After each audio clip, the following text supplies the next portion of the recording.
All right, today we're going to dive into one single, really powerful idea for finding your way in this complicated world.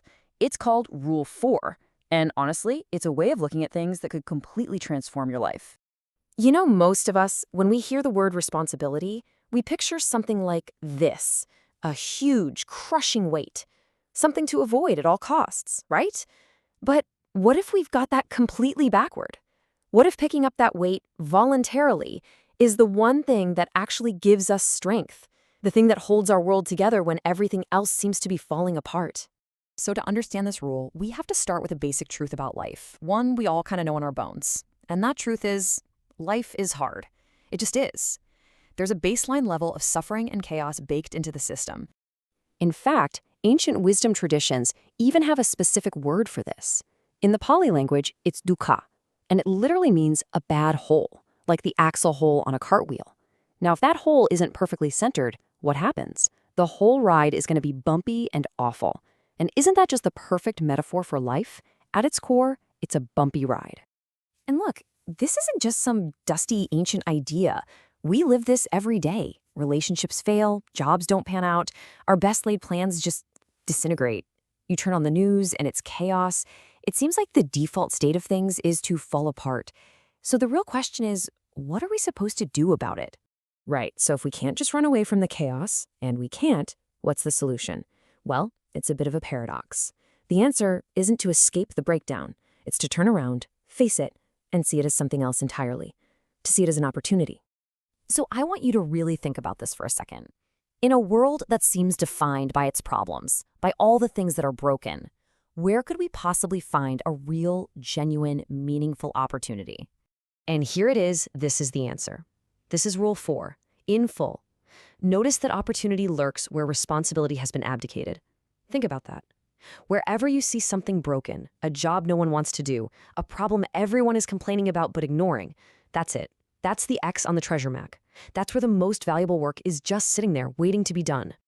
And this gets at a really strange paradox about being human.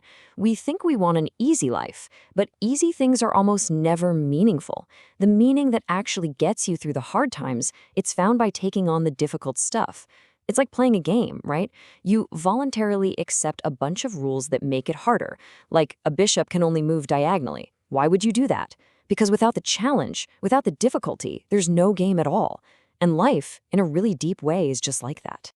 Now, this isn't some new age self-help idea. This might be one of the oldest stories humanity has ever told. Let's take a look at an ancient Egyptian myth that basically gives us the blueprint for how to confront chaos by stepping up and taking responsibility. Okay, so the story starts with the good king Osiris. He represents the established order, tradition, the way things have always been.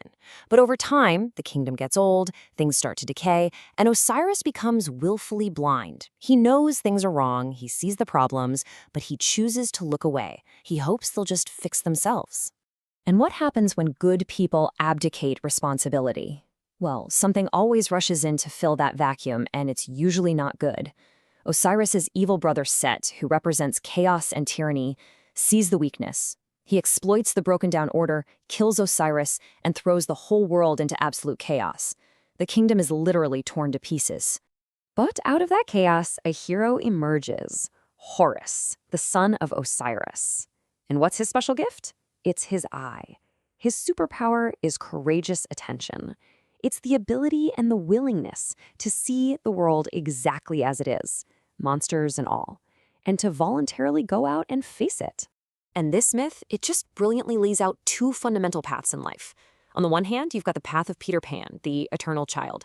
He refuses to grow up, refuses responsibility, and trades all his future potential for a fantasy. He never has to face the real world, but the cost is he's a child forever.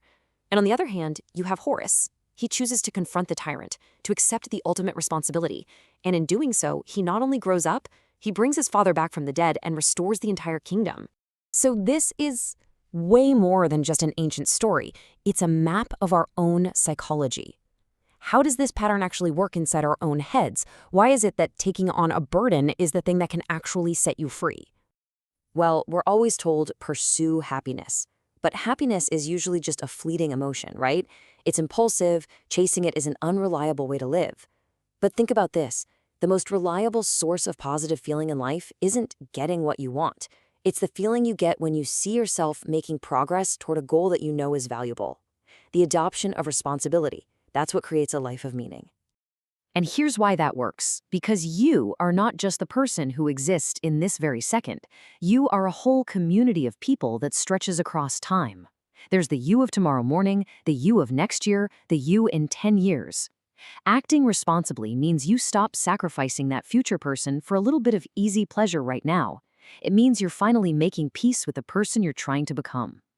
So, how do you know when you're betraying that future self? Well, you have a built-in guide. It's your conscience. And it's not just some voice in your head telling you what to do.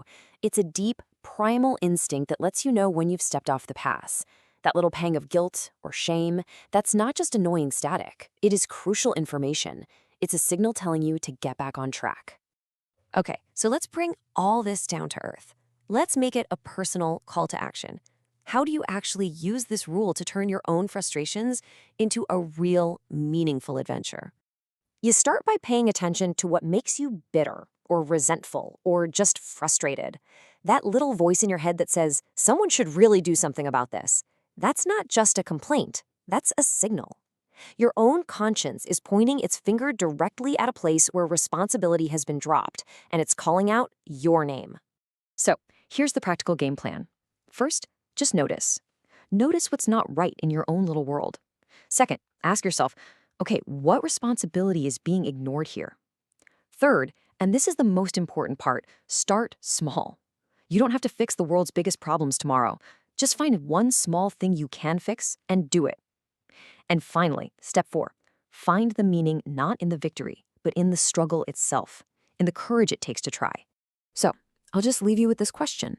Think about it. What is the one thing you complain about the most to your friends, your family, in your own head? Really pinpoint it. Now, imagine what would happen if you just stopped complaining about it. And instead, you decided that fixing it, or at least your little corner of it, was now your responsibility. What do you think would happen then?